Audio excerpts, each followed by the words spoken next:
이낙연 당대표의 속개 선언으로 더불어민주당 제6차 최고위원회를 속개하겠습니다. 제6차 최고위원회를 속개합니다. 이낙연 당대표의 발언이 있겠습니다.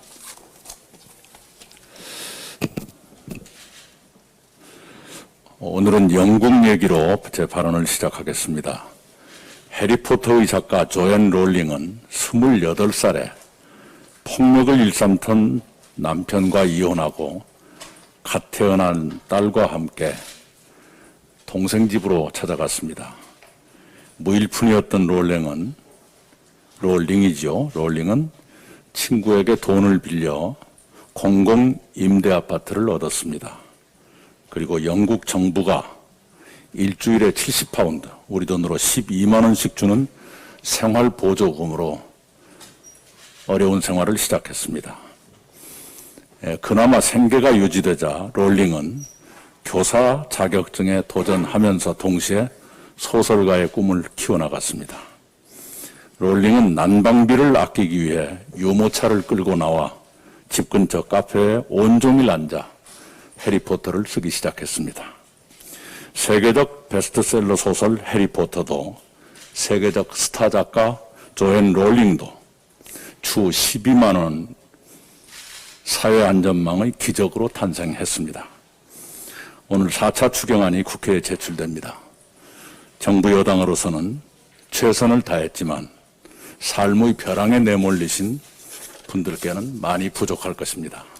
그래도 희망 잃지 마시고 힘을 내주시기를 간청합니다.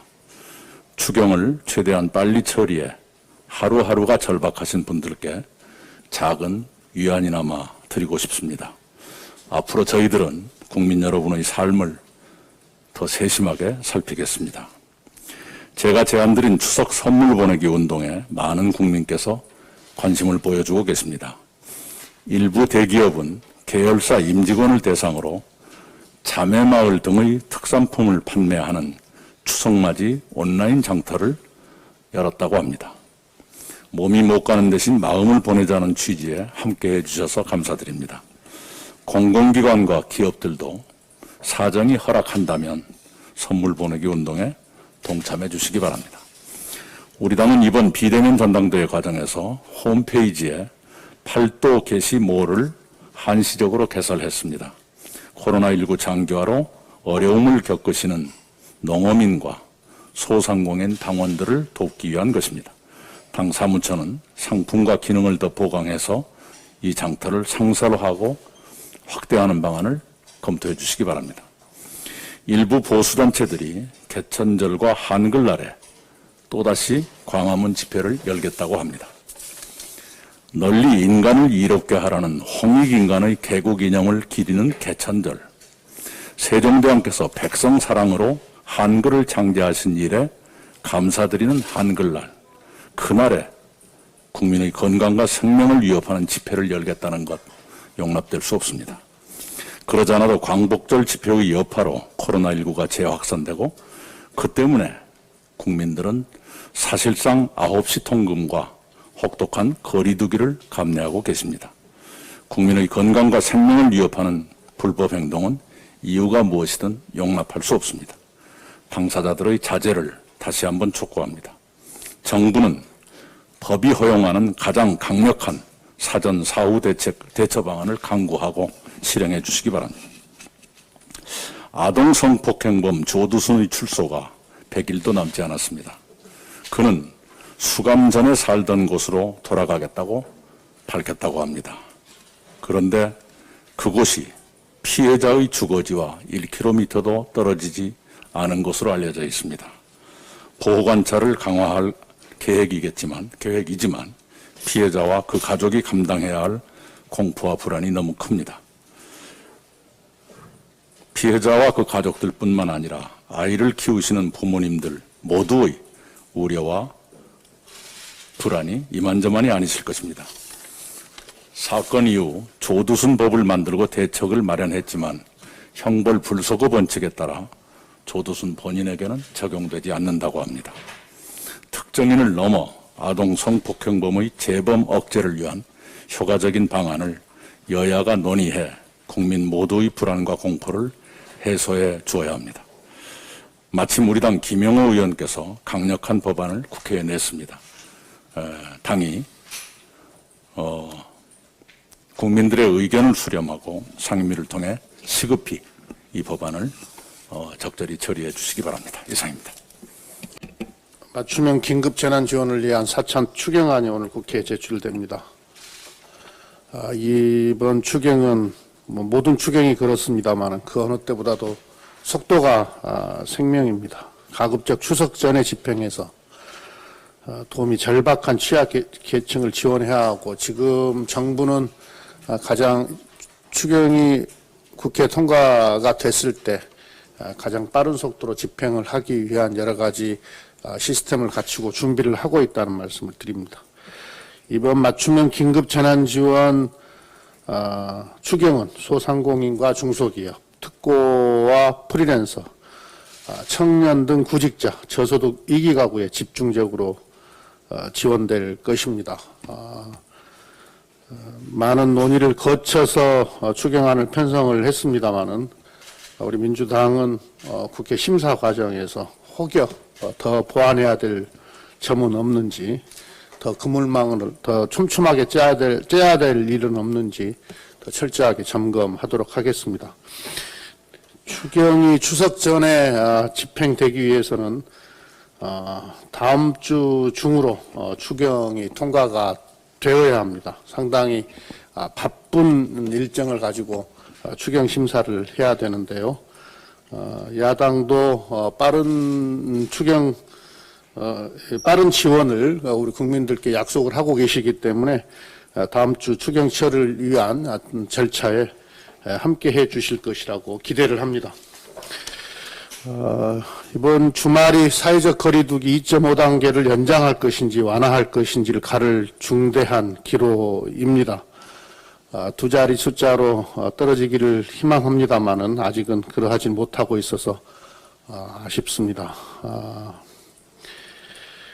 이번 고강도 사회적 거리두기는 우리 소상공인과 자영업자의 눈물 어린 희생위에 그렇게 유지되고 있습니다. 이번 주말 국민 여러분께서는 좀 답답하시더라도 가급적 외출을 자제하고 가족과 함께 해주실 것을 호소드립니다. 종교계도 이번 주말만큼은 온라인 신앙활동으로 사회적 거리두기에 동참해 주실 것을 또한 부탁드립니다. 코로나19가 확실한 감소세를 보일 때까지 긴장의 끈을 놓지 말고 조금만 더 애써 주시기를 부탁드립니다. 원격 수업이 부실하다는 학부모님들의 지적이 많습니다. 코로나로 갑작스럽게 원격 수업을 하게 된 어려운 여건이 있습니다마는 여건이 있고, 또 우리 교육 당국과 우리 선생님들께서 얼마나 애를 쓰고 계시는지 잘 알고 있습니다. 하지만 반년 넘게 시행 중인 원격 수업이 아직 크게 개선되지 못했다라는 비판이 있다는 점은 우리가 함께 유념해야 될 것 같습니다. 대면 수업을 단순히 온라인으로 수업을 옮겼다는 수준의 그런 수준에 그쳤다는 평가가 있습니다. 수업의 질 저하는 학력 격차로 이어지게 됩니다. 온라인 자율학습 수준에 그치지 않게 개선이 필요합니다. 개별적 피드백과 쌍방향 소통이 가능한 수업을 준비해야 합니다. 교육 콘텐츠를 확충하고 자기주도 학습 능력이 부족한 학생들을 위해서는 맞춤형 학습 프로그램을 제공해야 합니다. 온라인 원격 수업이 코로나19로 인한 일시적인 온라인 수업이 아니라 시대 변화를 반영한 추세임을 감안해서 장기적 관점에서 준비해야 한다고 봅니다. 우리 민주당과 정부는 디지털 뉴딜의 일환으로 전국의 모든 도서관과 박물관을 학교와 집으로 연결해서 이용할 수 있는 디지털 집현전을 추진하고 있습니다. 아울러 그린 스마트 스쿨도 뉴딜 사업에 포함시켜서 본격적으로 착수하게 될 겁니다. 에듀테크 콘텐츠를 한 군데 모아 세계 최고의 교육 콘텐츠를 저렴하게 이용할 수 있도록 교육 인프라도 구축할 것입니다. 지금 여러 국가들이, 특히 선진국들이 에듀테크 인프라 구축 경쟁이 치열합니다. 세계 최고 수준의 K-에듀테크 구축을 위해 증강현실, 빅데이터, 인공지능을 활용한 에듀테크 산업 육성과 제도 지원 노력이 절실합니다. 우리 민주당은 이번 정기국회에서 K-에듀테크가 교육 현장에 안착할 수 있도록 제도 개선과 예산 지원에 더욱 힘쓰겠다는 말씀을 드립니다. 이상입니다. 오늘 우리 추미애 장관 관련돼서 한 말씀 올리겠습니다. 어제 국방부에서 국방부 관련 규정에 대한 설명이 있었습니다. 우리 국회 국방위원회 우리 당의 황희 간사께서 기자 브리핑을 통해서 이 사건에 대해서 국방부 규정에 어긋남이 없다라고 하는 점을 사실을 확인을 해서 말씀을 했습니다. 전체적으로 저희가 사실관계를 면밀하게 확인해 본 걸로 보면 현재까지 나온 거의 모든 의혹은 거의 사실이 아닙니다. 추미애 장관 아들은 규정에 따라서 정상적으로 휴가를 승인받아서 다녀온 겁니다. 2번의 병가, 1번의 개인 휴가 다 정상적인 본인이 담당자와 통화해서 승인을 받은 거 결정이 된 겁니다. 전화로 하는 게 가능하냐? 육군 규정에 나와 있습니다. 전화 등의 수단으로 담당자가 승인 명령을 내리면 휴가가 성립된다. 이게 명문으로 나와 있는 규정입니다. 실제 많은 분들에게 확인해 본 결과 전화로 승인을 한다는 겁니다. 담당 책임자가 폭로했다고 해서 당직사병의 폭로라고 하는데 그 당직사병은 이 문제를 처리하는 결재 라인이 아닙니다. 단지 자기가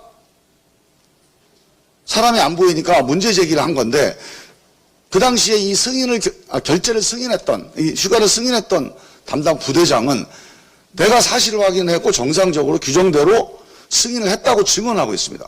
그 당직사병의 문제 제기를 믿을 겁니까? 그 결재권자의 확인을 믿을 겁니까? 마지막 하나 남은 게 근거 기록이 없다고 자꾸 주장을 하는데요.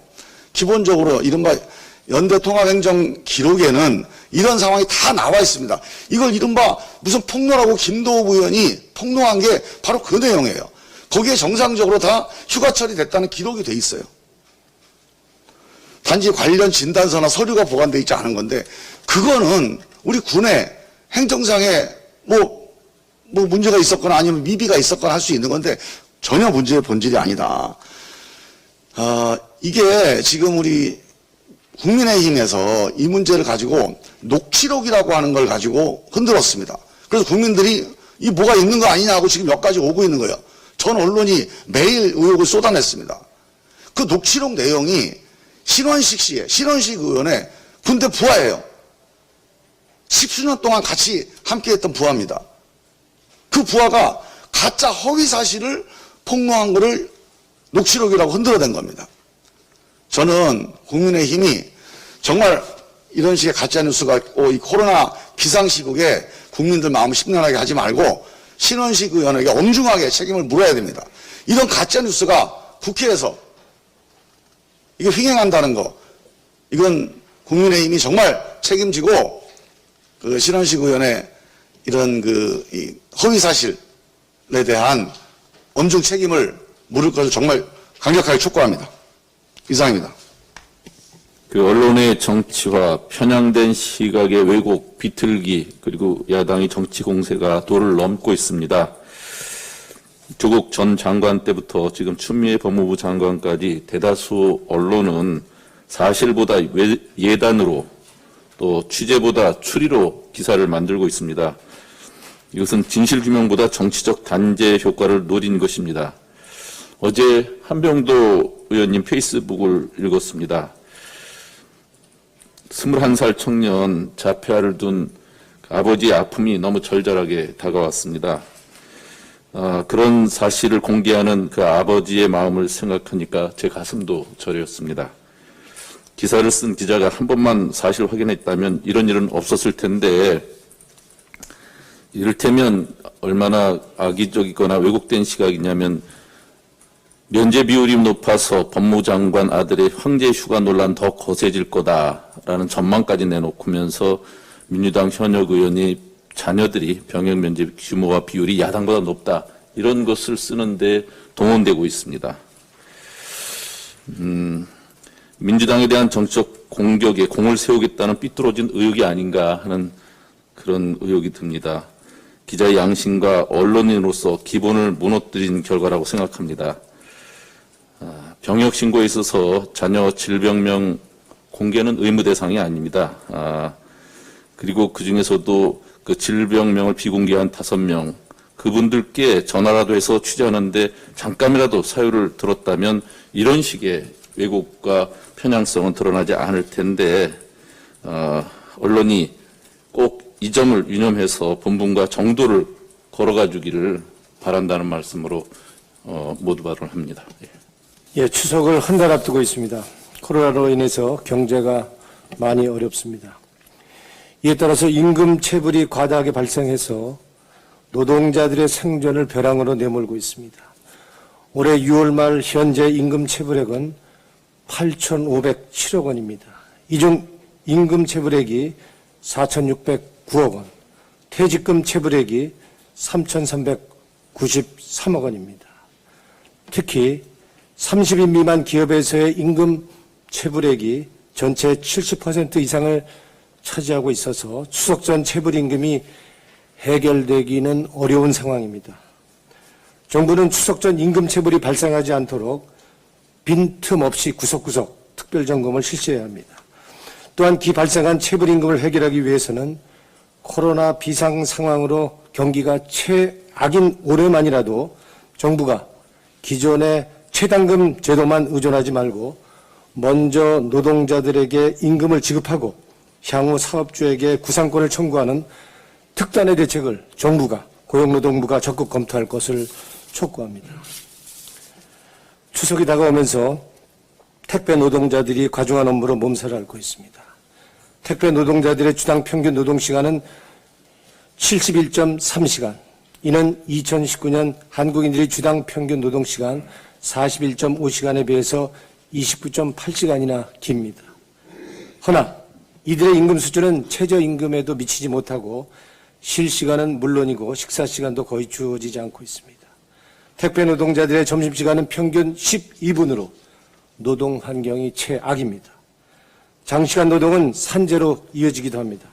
금년 들어 택배 노동자가 근로복지공단으로부터 산재 과로사 인정을 받은 사람은 단지 7명뿐입니다. 전체 택배 노동자 5만여 명 중 산재 가입률이 14%에 불과하기 때문입니다. 노동시간도 임금도 근로기준법에 못 미치지만 이들은 법적으로 개인 사업자로 돼 있어서 근로기준법 적용을 받지 못하고 있습니다. 택배 노동자들의 근로조건 개선과 휴식보장 등 특단의 대책이 요구됩니다. 이상입니다. 국민의힘이 지속적이고 무차별적인 의혹 제기로 추미애 장관의 아들이 특혜 휴가를 간 것처럼 몰아가고 있습니다. 조국 전 장관에 대한 무차별적인 의혹 제기가 재판 과정에서 허위로 속속 밝혀지고 있습니다. 추 장관 아들 의혹 제기도 사실에 근거한 건지 확인해 봐야 합니다. 이 사안의 핵심은 병가와 휴가를 정당한 사유와 절차로 진행되었는지 여부입니다. 그 절차를 누가 했는지는 부차적인 곁가지일 뿐입니다. 통상 병사가 아파서 병가를 연장하거나 신상 문제가 있을 경우 보호자가 지휘관과 상의하는 것이 자연스럽기 때문입니다. 사실을 확인해 보면 추 장관의 아들이 무릎 수술을 했다는 것이 팩트이며, 따라서 병가와 휴가는 예합이나 특혜 없이도 통상적으로 이루어질 수 있는 것이었고 실제로도 정당한 사유와 절차에 의해 이루어졌다는 것입니다. 검찰이 수사 중입니다. 검찰이 조속히 수사하여 사건의 실체를 밝히면 무엇이 사실인지 드러날 것입니다. 야당은 아니면 말고식의 터무니없는 정치 공세를 중단하길 바랍니다. 더불어 이런 문제를 공정하게 수사하기 위해서라도 야당은 하루빨리 공수처 설치에 협조하길 바랍니다. 문재인 정부와 더불어민주당의 모토 중에 하나가 노동이 존중받는 사회입니다. 문재인 대통령께서도 코로나 경제위기 속에서 일자리를 지키는 것이 국난 극복의 핵심 과제라고 말씀하셨습니다. 제주항공의 이스타 항공사 인수가 무산되면서 9월 7일부로 605명에게 정리해고를 통보했습니다. 대량 해고 사태가 벌어진 것입니다. 정부 여당의 적극적인 대처가 필요합니다. 특히나 우리 당 국회의원이 이스타항공 창업주였던 만큼 더 책임있는 자세로 이 사태에 대처할 필요가 있습니다. 이스타항공이 250억 임금을 체불 중이고 더구나 고용보험료 5억 체납으로 고용유지 지원금조차 받지 못하고 있는 상황이 가슴 아프게 합니다. 대량 해고 사태만은 막겠다는 의지가 있다면 모두를 100% 만족시키지 못하더라도 어느 정도 합리적인 해결책을 찾을 수 있을 것이라 생각합니다. 다시 한번 우리 민주당이 이 문제에 적극적으로 대처해 주시기를 당부드립니다. 중국 화웨이를 표적으로 모든 반도체 공급을 차단하는 미국의 전방위 제재가 오는 15일 월요일 0시 발효됩니다. 세계 통신장비 1위, 스마트폰 2위인 IT 공룡 기업이 자칫 존립 기반을 걱정해야 하는 초유의 위기에 몰렸습니다. 우리도 위기입니다. 일본의 수출 규제보다 더 큰 반도체 위기일 수도 있습니다. 미국 승인 없이는 화웨이에 우리 반도체를 팔 수 없기 때문입니다. 문제는 승인 신청조차도 조심스럽고 미국의 승인 가능성도 매우 낮다는 점입니다. 일본발 반도체 위기는 어느 정도 우리 힘으로 극복해낼 수 있었습니다. 기술 격차는 좁혀지고 있고 일본에 의존하던 수입선도 다변화했습니다. 화웨이발 반도체 위기는 우리의 노력만으로는 접근조차 어렵습니다. 지난해 SK하이닉스, 삼성전자 매출액에서 화웨이가 차지하는 금액만 10조 원이 넘습니다. 10조 원 상당의 판매처를 통째로 이렇게 생겼습니다. 국제관계는 더욱 복잡합니다. 미국과의 외교적, 기술적 동맹관계는 절대적입니다. 중국과의 경제 파트너십도 고려하지 않을 수 없습니다. 판매처는 우리 뜻대로 만들 수 없습니다. 미중 갈등에 끼어들 수 있는 여지도 보이지 않는 상황입니다. 더 무서운 것은 기술 제재 그 자체입니다. 공룡기업 화웨이조차 미국의 제재 한 방에 기업 존립이 위태로워졌습니다. 기술로 옥죄자 강대국 중국조차도 할 수 있는 게 아무것도 없었습니다. 기술 패권이 글로벌 기업의 생사를 위협하고 그 나라의 외교 안보마저 흔드는 세상은 우리에게도 유효합니다. 화웨이 제재는 기술과 경제, 외교와 정치 모든 것이 엮인 고차 방정식입니다. 기업의 힘만으로 해결할 수 없고 정부의 노력만으로도 될 일이 아닙니다. 지혜를 모아야 합니다. 정보는 공유하고 접근은 다각화해야 합니다. 기업과 정부의 모든 네트워크를 하나로 연결해야 합니다. 정보의 입구이자 전략의 출구가 될 대응 전략 플랫폼을 만들어야 합니다. 이 플랫폼에 당정청과 기술산업계가 함께해야 합니다. 우리 정치도 말이 아닌 발로 뛰겠습니다. 위기 극복은 물론 한국판 뉴딜까지 성공시킬 미래 플랫폼으로 만들어내겠습니다. 이상입니다. 코로나19로 인한 국민들의 근심이 이만저만 아닙니다만 그중에서도 오늘 경제, 특히 일자리에 대한 말씀 다시 한번 드리겠습니다. 통계청은 지난 8월 취업자가 지난해와 비교해서 27만 명이 감소했다고 발표했습니다. 2월 이후 6개월째 감소입니다. 그러나 한 민간 연구소는 코로나 위기로 감소한 취업자 수를 27만 명이 아니라 60만 명으로 봐야 한다는 보고서를 냈습니다. 고용지표는 계절적 요인 외에도 경기 변동 등 여러 요인의 영향을 받는 만큼 현 상황에서는 전년보다 코로나19 이전인 2월 통계와의 비교가 더 적합하다는 것입니다. 사회적 거리두기 완화와 재난지원금 지급에 따른 소비 진작 등 정부 정책의 효과가 나타난 5월에서 8월까지 취업자 감소폭이 줄어든 것은 그나마 다행입니다. 그러나 2월 대비 취업자 수가 60만 명이나 감소한 것은 그만큼 코로나 위기가 고용에 미친 부정적 효과가 크고 오래 갈 것이라는 것을 암시해 마음이 무겁습니다. 지난 8월 15일 광화문 집회 이후 코로나 확진자가 다시 폭증하면서 9월 조사에서는 취업자가 크게 감소하는 등 고용 지표가 악화될 것이 분명합니다. 우리는 외환위기와 금융위기를 겪으며 수많은 노동자들의 실직과 질 낮은 비정규직의 양산 그리고 노동시장의 양극화를 목도했습니다. 이번 경제위기의 처방은 과거와는 달라야 합니다. 무슨 일이 있어도 노동자의 일자리는 지켜주어야 합니다. 정부는 이번 4차 추경을 통해 1조 4천억 원을 추가 투입해서 119만 개 일자리 지키기에 나섰습니다. 긴급 대응뿐만 아니라 고용과 소득 안정망의 종합적 설계도 고민을 해야 합니다. 고용보험 대상을 특구와 플랫폼 노동자, 프리랜서까지 확대하는 전국민 고용보험제를 조속히 추진하고 고용유지 지원제도의 지원 기간과 대상 확대를 추진해야 합니다. 금융권, 공공기관 등을 활용한 청년 고용 문제에 대한 획기적 대안도 검토되어야 합니다. 고용노동부는 어려운 시기를 틈타 발생하고 있는 고용주들의 불법성 해기를 근절하고 신청 미비나 누락으로 미처 챙기지 못하는 노동자들에게도 지원의 손길이 닿도록 특히 소규모 사업장을 중심으로 현장을 챙기는 일도 함께 해주시기를 당부드립니다. 네, 성범죄자와 흉악범의 신상을 공개해 사회적 심판을 받게 하려는 의도로 만들어진 디지털 교도소와 관련해 최근 논란이 많았습니다. 지난 7월 디지털 교도소가 성범죄자로 무고한 사람을 지목해 사과를 하는 일이 있었고, 얼마 전에는 한 대학생이 이 사이트에 신상이 공개되어 억울함을 호소하다가 사망하는 안타까운 일도 있었습니다. 디지털 교도소는 경찰, 검찰, 법원이 해야 할 역할을 사적 영역에서 자의적으로 행한다는 점에서 큰 위법성과 위험성을 가질 수밖에 없습니다. 현재 경찰이 디지털 교도소의 운영진을 특정하고 국제 공조 수사를 벌이고 있는 만큼 빠른 시일 내에 디지털 교도소와 관련해 엄정한 법의 판단이 있기를 기대합니다. 하지만 디지털 교도소에 대한 비판적 시각과는 별개로 디지털 교도소가 왜 만들어졌는지 깊은 성찰이 필요합니다. 아동 성범죄, 디지털 성범죄, 온라인 그루밍 성범죄 등 성범죄는 점점 더 악랄해졌고 수법도 다양해지고 있습니다. 그러나 성범죄자들에게는 여전히 솜방망이 처벌이 이뤄져 국민의 분노는 커져가고 있습니다.